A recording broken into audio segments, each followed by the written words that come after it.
Welcome back to Everything Elite, baby. I'm your host, Mike V. It's your boy J. Ross. Hey, we in the building, man. You already know what we on, man. We talking about nothing but eliteness, baby. And so, being that we talking about nothing but eliteness, I'm going to start this one out talking about that boy, Caleb Wilson, 6'10", unicorn. Give you whatever you're looking for. You need buckets, you need rebounds, you need passes, or do you need a winner? Because he's all of the above. That boy is so cold, man. And the thing about it, you know, a lot of people were wondering when he went to the Nightrydas if he would really fit in, you know, being that they already had the Boozer twins, you know, and both them boys are winners. They've been winners, and they ballers. But I feel like not only has he found his place out there at Peace Jam, man, that boy was Mr. Everything, man. Man, that boy was giving you boards, buckets, the whole nine. I think he ended up averaging like 17, but it was blue collar, man. It wasn't just all finesse game. This boy was giving you blue collar work, man, banging, battling, to the rack, yamming, everything you needed, man. And I just heard that boy sign with Clutch Sports. Big move, New Balance Clutch Sports. Go get the money. Huge move, man. You know, man, this is a different day, man. You know, really, the times we in now is, I feel like these are times that athletes have always wished for, you know, but now we're here. And so you seeing these elite kids, 16, 17, 18, making pro moves without being a pro yet. Business moves. And securing the bag, you know. Just straight big business now, you know. And I've been watching Caleb for years, man. I saw that boy develop into the player he is now, man. And, you know, it's a fun ride, man. It's fun to watch these kids take it to another level. And he's always continued to do that, you know. And a lot of players were like, or a lot of people rather, were like, you know, oh, he goes to Holy Innocents and they don't have a big strength of schedule and all this, you know. And I heard that multiple times. However, you see what he doing against the best players in the country. Stop it, bro. Get this man his props, bro. I know he with the Nightrydas, but shout out Georgia Stars for going ahead and taking him to another plateau because they allow him to develop into that player. I witnessed that too.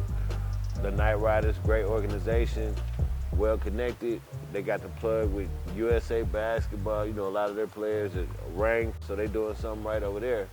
But we can't forget the behind the scenes guys. And I feel like in this scenario, behind the scenes guys would definitely be the Georgia Stars. But that boy Caleb, hey man, sky the limit for that young man. 16? Come on, man. What are we talking about, man? I haven't seen him play live in high school, but I have seen him come to the ABL. Shout out to Jai at the ABL, free Saturday, Sundays, pro level basketball. He came there and he stood up against grown men that are fighting for their jobs overseas in the G League and grown men that make millions and millions of dollars that play in the NBA. And he was out there playing with them like they were high school basketball players. So I know his game translates. I don't care what high school he goes to. The type of game that he has, it translates because I saw it in the doghouse. He in the ABL Pro-Am Summer League and, oh, I'm going dub. These are grown men. And really, I feel like the type of game that he has will only get better the further he goes. Because, like, for example, you'll see players in college, they might only average like 8, 10 points. Mm-hmm. But if they get in the right system, in the right professional system, those are 25, 30-point scores. You know, and I feel like his game is that. I feel like, you know, the system, and even the team he's on now, he can't go get 30. Because the boozers, they're there and they're ballers too. And so they're kind of like sharing the sugar and making sure everybody eats. But if he goes to a scenario where it's not that much, that high level of talent around him, well, I mean, if he makes it to the league, of course it's going to be a high level of talent. But in the league, they will look at... 25. What he doing in the league? All-star. Absolutely. And so it's all about getting the right fit and in the right system. And I feel like Caleb is one of those type players, you know, where if he gets in the right system, he makes it to the league. Like Evan Mobley, he's a $300 million player if he get in the right system. Absolutely. And so, you know, I can't wait to see where he ends up, but I absolutely feel like that boy is league bound, no question, within the next 2 years. Out of here. Out of here for sure. You know, speaking of the Nightrydas, they ended up winning it again. Peace Jam, won it again. We already know about the Boozer Twins. And speaking of that, man, look, man, them Boozer boys crazy, bro. And my man, you know, we touched into it last episode, but they twins, and one about 6'9", 6'10", and one maybe about 6'4". Hey, man, my boy 6'10", got an NBA body already, bro. Boy, legs, calves, pro. I mean, he's built for it, bro. He already built for it, and he's mobile as hell, you know what I mean? And so when you talking about, you know, as far as like physicality, he's already built to take the physicality of a professional career. His body is already there. And it's genes, right? At that point, it's genes, because Carlos Boozer wasn't no little slim cat. He wasn't no slim Jim. Wide. Boy was solid, wide, right? Absolutely. It's no coincidence that he's doing what he's doing now. You know what I mean? I saw someone online the other day, and they were showing workouts for that boy Ace. That boy Ace, woo, up there giving them boys the business in summer practice, bruh. Man, look, man. You know, we called it last season, and I know Ross, he got that eye, so I already know he know what Ace on. As soon as the first time I seen him, I said, oh, wow, he gonna be a problem. Oh, absolutely. When I saw him at McEachern, I said, but what? Absolutely, absolutely. And you know, he to me, he wasn't even really scratching the surface at McEachern. Like he had freedom, but it's so much more developing he can do with NBA training. Oh, and so his ceiling is crazy. It's ridiculous, right? It's unlimited. There's no ceiling. Come on, man. And his athleticism, he's already super athletic. He got a nice high release. High NBA, motor. He has a high motor. High motor.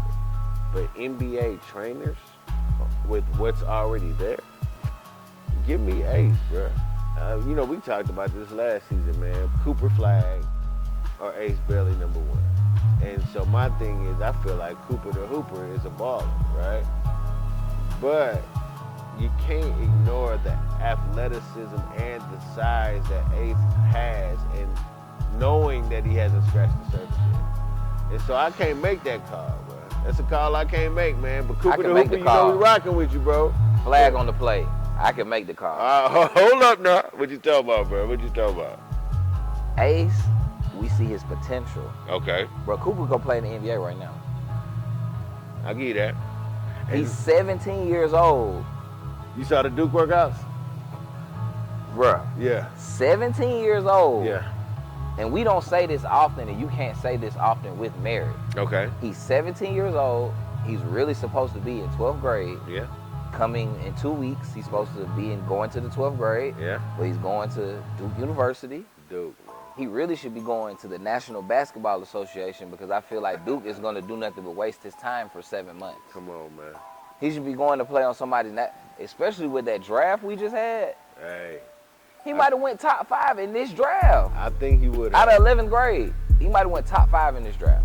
So if we talking about Cooper, man, I know you saw what he did in that workout against Team USA. They should have took him. They should let one of my favorite players of all time rest his calf muscle. Bruh. And they should have took the kid that did. I ain't gonna lie, that was surprising to me. You know, It's mind-blowing. And so the thing is, you know, I know, okay, we talking about a scrimmage, Team USA, and a lot of people were like, well, you know, the pros weren't playing hard. How? Let me just say this. The clips that I saw one of them where he shot over Anthony Davis. Anthony Davis was fully stretched. He was fully closing out. Come on, bro. How can That you was a say full that he's not closeout. playing defense, bro? Like, Cooper has been a hooper. And I heard people's comments, and I feel like they were just trying to say what they had to say to protect their favorite NBA players. Hey, man, Drew Holiday didn't fight through that screen for a reason. Come on, bro. He let AD go over there and get some of that trouble. Come on, man. Like, he was like, oh, hold on, wait, this is my real defense I use on Steph Curry. Hey. Like, this is a child. I'm using my Steph Curry defense on the child. I can't even knock it, Hey, man. screen coming. Oh, no, switch. I can't even knock it, man, because, yeah, I saw the same thing you saw. Man. Drew Holiday did not fight through the screen because it was, hey, it's no need for me to be on the mixtape. We about to go to the Olympics. We talking about a 17-year-old out here with Brian Tatum. In that environment, bro, that boy looked way too comfortable. Bro, he's going to get a dunk with Anthony Davis and Bam Adebayo on the court, he's not swaying away from his game. He played against Anthony Davis the way he played against Ace. You know what I'm saying? Absolutely. He looked way too comfortable, right? You know, bro, a lot of, you know, the thing he looked is, like he was at City of Palms. The thing you is, feel you me? know, at that age, you know, a lot of kids will be starstruck, or, you know, it'll take them a second to just get into their groove. But he came in that thing ready. Ball. Ready. Ball. Ready. Ball.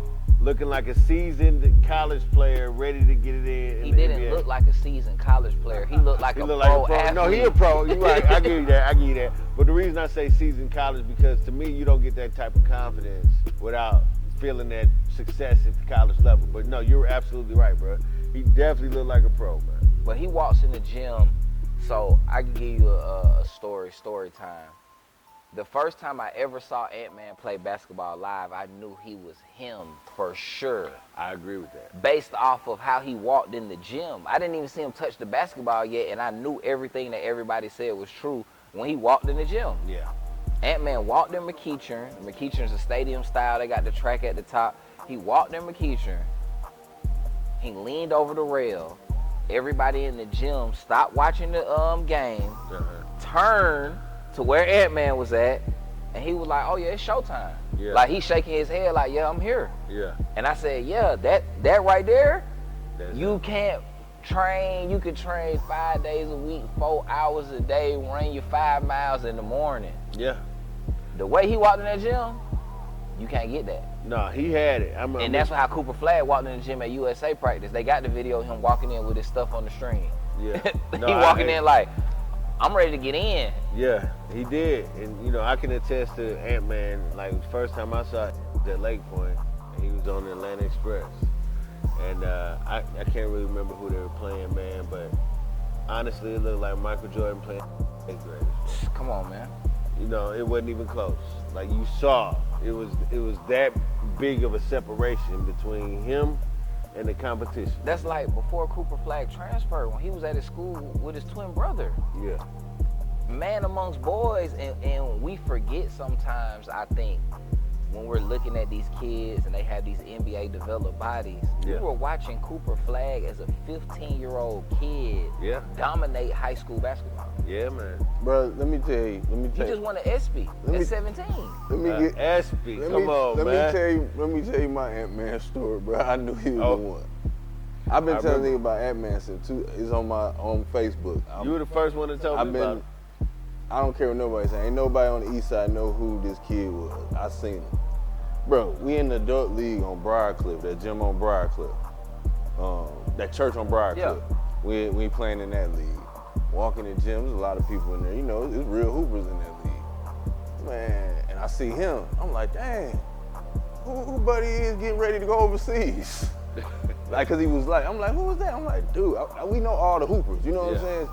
Jason knows, like, we know who hims. I'm thinking he in college getting ready to go overseas. Cause I'm like, I don't know him from college, but he in shape. The shot was perfect. He was shooting just like that. He's shooting now, everything. He came down and shot a mid-range. The first thing he did, came down and facilitated. I'm like, ooh, he taking it light on us. You know what I'm saying? I'm like, he know he too good for us, so he taking it light. He just facilitating. Come down, pull up, midi. Looked it perfect, like a machine. I said, ooh. Next thing you know, sidestep off the dribble. 3, crazy. Came down again. He dunked it. His head was at the rim like this. I said, okay. Get off the court. I'm like, bro, where you play at? He said, man, Holy Innocent, whatever the high school was. Holy Spirit High School. My name Anthony Edwards. They said I just turned 16. Bro, I came home, I put it on my Facebook. I said, bro, I might have just seen the best basketball player I ever seen, bro. He looked like Michael Jordan. I know y'all ain't gonna believe it. And back then, the only thing that looked like MJ was his in and out. Like, I ain't saying his shot or nothing, but how that right there, you know, MJ ain't had the biggest handle. Right. That's the handle Ant-Man had. He looked like Michael Jordan. I'm like, ooh, he nice. He the one. Even when he was going, I'm like, I don't know why they not talking about. I knew why they wasn't. I was like, it must be a reason they don't want to put the pressure on this kid for whatever reason. I mean, no, I know why. Because he gonna finna be a cash cow. You know what I'm saying? They keep talking about Melo Ball, talking about Wiseman. He the first pick. You know, and when they kept him under the radar. And so I've been an Ant-Man fan. I've been screaming that joker for a minute. Special kid, man. Yeah. Oh yeah, absolutely, man. And you know, just even his level of confidence. You know, of course he's a super skilled player, man. But to have the amount of confidence that he has. He the most Atlanta player ever. He the most Atlanta basketball. He's really from the city. Yeah, he the most. Because we've had players that made it big, but they're not from. They're from the Metro Atlanta area, and there's nothing wrong with that. We're gonna accept everybody. We're taking everybody. Right. I want to let everybody know: East Side, West, North, Marietta North. North. We love you. We claim Everybody's it. from We the claim A. it. But that boy really from the city. He got an Atlanta zip code. He Atlanta to he Atlanta. Cause I like him because he just Atlanta football player confidence. You know what I'm saying? Like he like a real Atlanta football coach.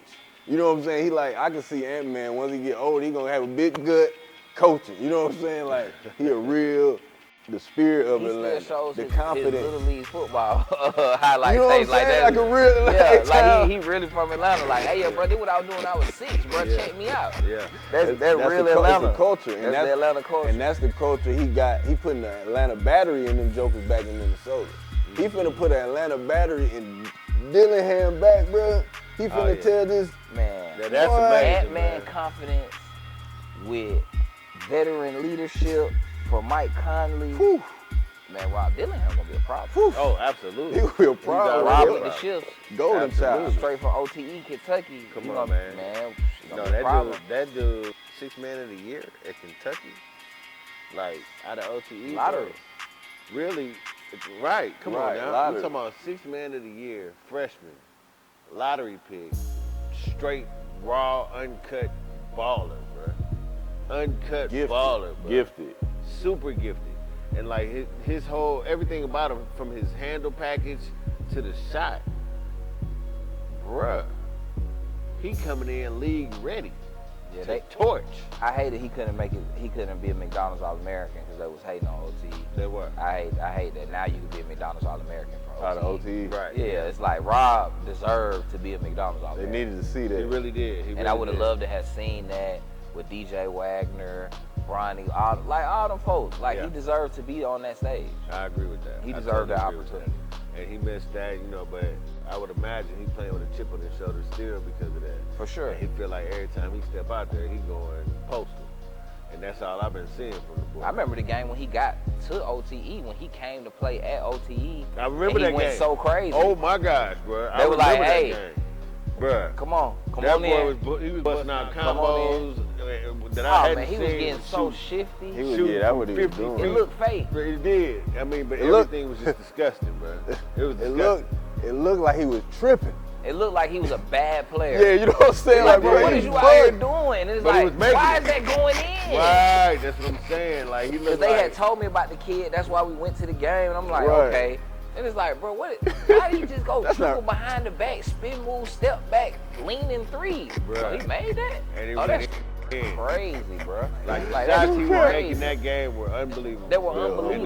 And The the combos he The was one doing when to he get went to the shot. in and out, behind the back, come back behind the back to the right hand, lead it out a little bit, go get it, fade away from the falling down. I'm like, bro, if he making these shots, if he streamlines the game, he gonna be unstoppable. Absolutely. Right. Absolutely. But that's what it translated into. And that's where he is right now. You know, and I feel like even the fact that he's on a team like Minnesota, who Oh, they gonna let you get busy. that's what I was just about to say. They're gonna allow him to get busy. The same way they allow Ant-Man to get busy. It is what it is, man. But hold up. While I'm thinking about it, shout out to Brand X, man. You know, us making this a comfortable environment for us to go ahead and give you these fruitful ideas that we bringing to you, man, and talk our thing and spread nothing but goodness over here. Nothing but eliteness. Shout out Brand X, man. Wonderful facility, great trainers, all that, man. If you're in the ATL or if you're taking a trip to the A, man, make sure you take a trip right here, baby, because they got everything you need if you're trying to be elite. You hear me? You already know what time it is, man. It was Mike V. They call me .net. Hey, man, it's your boy J. Ross. Hey, man. Till next week. Stay elite. Stay elite. Come on, baby.